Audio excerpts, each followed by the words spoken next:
During the presidential campaign, Barack Obama inspired a diverse group of artists from Chicago and across the country. Sometimes independently, sometimes not, the artists worked as communicators to voice a common theme. On the Art Beat, here's a look at an art exhibition that is definitely politically motivated. What the show is about is the artwork which was made during the campaign. Some of it is the campaign's official artwork, as in the Artists for Obama series and the Vote for Change series. And then artists were also inspired to do a lot of posters on their own, a lot of prints and a lot of work. And the campaign actually endorsed a lot of that, as well as it just happened.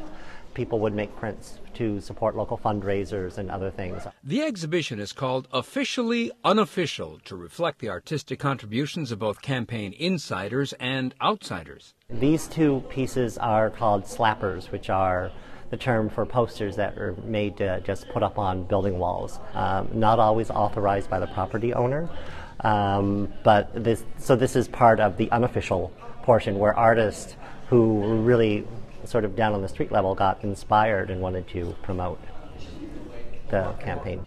The show was curated by Scott Thomas, the campaign's design director, and artist Ray Noland. Some of the imagery is familiar and some is not, at least not locally. Chicago being the epicenter of the campaign, we really did not see a lot of the artwork because the campaign resources were put into the places where they really needed to court votes, and that was not Chicago.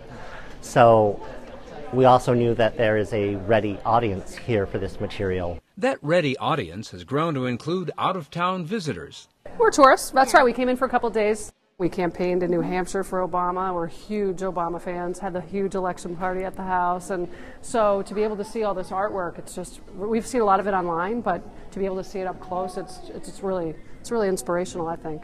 President Obama is certainly a tourism draw for the city. One of the things that the department does is neighborhood tours, and since he was elected, many people have been calling and wanting to know more about Hyde Park, Kenwood, and that neighborhood. So we actually, with the Hyde Park Art Center, have neighborhood tours down in Hyde Park for the Obama environs. And if your candidate didn't win, perhaps you can look past the occasional hero worship and just enjoy the artwork. The vast majority really are fine artists. Not a lot of, I would say, busy work. There's not a lot of fluff. It was really, how do we edit down our vision and make our art work to communicate a message effectively? Artists include Chicagoans Kathleen Judge, photographer Dawood Bey, and painter Lowell Thomas, whose portrait places President Obama in the spectrum of African-American history. While it is a theme show and it's Barack all over the place here, primarily portraits, they really don't duplicate each other. You see common threads. You see the campaign's colors, which are a particular blue and red and white, and you see the artists using them, but you don't really see them duplicating each other, where there's a lot of individuality, even though there's more than 100 works about the same person. Some of the artists got involved by using the internet as a vehicle for their expressions. What the internet has done for artists to participate in the political process is remove a cost barrier, because now a lot of artists are doing things digitally, or if they make an original, they can scan it and send and communicate electronically. It's actually democratized the process further for artists to participate.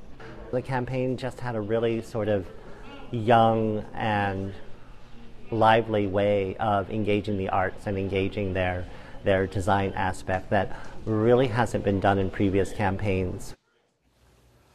The exhibit is called Officially Unofficial, Inspired Art for Obama. It's at the Chicago Tourism Center through the end of May. The center is located at 72 East Randolph Street. And coming up after the break, barbecue chef Stephen Reichland serves up his top tips for outdoor cooking with Eddie Aruza, so don't go away. Art Beat segments on Chicago Tonight are made possible in part by the John D. and Catherine T. MacArthur Foundation and the Lloyd A. Fry Foundation.